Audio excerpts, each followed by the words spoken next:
Hi everyone, start करते हैं आज का वीडियो क्लास 7 के chapter number 9 perimeter and area exercise 9.1 के क्वेश्चन नंबर 7 से। क्वेश्चन नंबर 7 हमारे पास है triangle A B C is a right angle at A D is perpendicular to B C and A B is equal to 5 centimetre, B C is equal to 13 centimetre and A C is equal to 12 centimetre.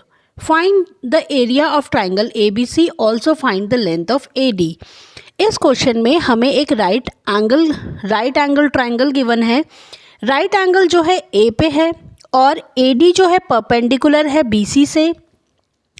AB की length हमें 5 centimetre given है, BC की length हमें 13 centimetre given है, AC की length हमें 12 centimetre given है. हमें दो चीज़ें फाइंड करनी है. एक तो हमें फाइंड करना है एरिया ऑफ ट्राइंगल ABC और दूसरा ये जो लेंथ ऑफ AD है, AD ये जो परपेंडिकुलर बनाया गया है उसकी हमें लेंथ फाइंड करनी है. तो जैसे कि हमारे पास फॉर्मूला होता है for finding area of triangle, तो एरिया ऑफ ट्राइंगल ABC इसके लिए जो फॉर्मूला हमारे पास है वो होता है half base multiplied by height. अब बेस और हाइट हम देखेंगे. जो बेस और हाइट होता है वो क्या होता है. अब अगर हम ट्राइंगल की आर्म्स को देखें तो कुछ इस तरीके से हमारे पास ट्राइंगल है ABC. राइट एंगल जो है A पे है तो A से जिन दो आर्म्स पे क्या होता है, राइट एंगल बना होता है, उसको हम हाइट बेस कुछ भी ले सकते हैं. मतलब कि आप AB को बेस ले सकते हैं और AC को हाइट ले सकते हैं, या फिर अगर आप AC को हाइट बेस ले रहे हैं तो AB को हाइट ले सकते हैं. तो कुछ इस तरीके से समझते हैं. जैसे कि ये एक राइट एंगल ट्राइंगल है और राइट एंगल जो है ABC, B पे अगर राइट एंगल बना है तो हम BC को बेस अगर ले रहे हैं तो AB जो है हाइट हो जाएगी और AB अगर बेस ले रहे हैं तो BC हाइट हो जाएगी. तो ये 90 डिग्री का एंगल हमें बताता है कि जो दो आर्म्स जिनके मिड पे क्या है, जैसे B वर्टेक्स पे हमारे पास 90 डिग्री बना है तो हम कंसिडर कर सकते हैं AB को हाइट या बेस, कुछ भी हम मान सकते हैं. अगर हम AB को बेस माना तो BC को परपेंडिकुलर और BC को बेस माना तो AB को परपेंडिकुलर. तो ये ऐसा होता है कुछ. तो अब हम इसमें देखते हैं कि अगर हमें area of triangle ABC find करना है तो हाफ तो हमारे पास फॉर्मूले का है, बेस हमें गिवन है AB हम बेस ले लेते हैं, हाइट हमें गिवन है AC. ये दोनों ही वैल्यूज़ जो है हमारे पास नोन थी. इन दोनों नोन वैल्यूज से हम क्या कर सकते हैं, area of triangle ABC find out कर सकते हैं. तो ये हो जाएगा हाफ. AB की जो लेंथ थी वो थी 5 सेंटीमीटर और AC की जो लेंथ थी वो थी 12 सेंटीमीटर.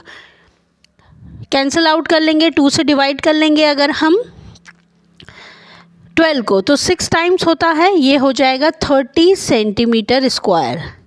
तो जो एरिया ऑफ ट्राइंगल ABC हमारे पास आया वो आया 30 सेंटीमीटर. तो पहला जो हमारे पास था फाइंडिंग्स की ट्राइंगल जो ट्राइंगल है ABC उसका एरिया हमें फाइंड करना है तो वो हम फाइंड कर चुके हैं जो कि हमारे पास आया 30 सेंटीमीटर स्क्वायर. नेक्स्ट पार्ट में हमें फाइंड करना है लेंथ ऑफ AD. अब ये जो लेंथ ऑफ AD है वो हम कैसे फाइंड कर सकते हैं. अब हमें BC गिवन है, BC पे जो ये परपेंडिकुलर बना हुआ है AD, इसकी लेंथ हमें फाइंड करनी है. तो अगर हमारे पास एरिया ऑफ ट्राइंगल है और बेस है, दो नोन वैल्यूज़ है, तो हम क्या करेंगे, इसी फॉर्मूले की हेल्प से ये जो एरिया ऑफ ट्राइंगल है इसमें बेस और हाइट को अब हम चेंज कर देंगे. अब हमारा बेस जो है BC हो जाएगा, हाइट जो हो जाएगी AD हो जाएगी और एरिया ऑफ ट्राइंगल तो हमारे पास है ही. तो उसकी हेल्प से हम क्या कर सकते हैं, AD की लेंथ को फाइंड आउट कर सकते हैं. तो चलिए देखते हैं एरिया ऑफ ट्राइंगल ABC. ये तो हमारे पास आया 30 सेंटीमीटर स्क्वायर हाफ. अब बेस हमारे पास क्या है BC, हाइट हमारे पास क्या है AD. अब हम AD की वैल्यू को फाइंड आउट कर सकते हैं 30 सेंटीमीटर स्क्वायर. ये जो 2 हमारे पास RHS में डिवीजन में है, LHS में जाएगा तो मल्टीप्लिकेशन में हो जाएगा, 2 मल्टीप्लाई हो जाएगा 30 के साथ. BC की वैल्यू 13 रहेगी, 13 सेंटीमीटर, और AD एज इट इज़ रहेगा। AD हमें फाइंड आउट करना है। ये हो जाएगा 60 centimetre square upon 13 centimetre is equal to AD। अब 13 से अगर हम डिवाइड करते हैं 60 को तो ये कुछ मिक्स नंबर्स में आएगा। चलिए देखते हैं क्या हमारे पास आएगा डिवाइड करने पे। अब पहले हम क्या करते हैं, सेंटीमीटर से 1 सेंटीमीटर कैंसिल आउट कर लेते हैं। ये हमारे पास आता है AD is equal to 60 centimetre upon 13। अब अगर हमें इसे मिक्स में चेंज करना है तो ये हमारे पास आ रहा है 4 होल 8 अपॉन 13 सेंटीमीटर। तो ये कुछ इस तरीके से हमारे पास आएगा। हम इसको अगर इतना भी छोड़ दें तो ये हमारी AD की लेंथ आ जाएगी। तो ये थे हमारा एरिया ऑफ ट्राइंगल जो हमने फाइंड किया था 30 सेंटीमीटर स्क्वायर, और AD की जो लेंथ आई वो आई 60 अपॉन 13 सेंटीमीटर।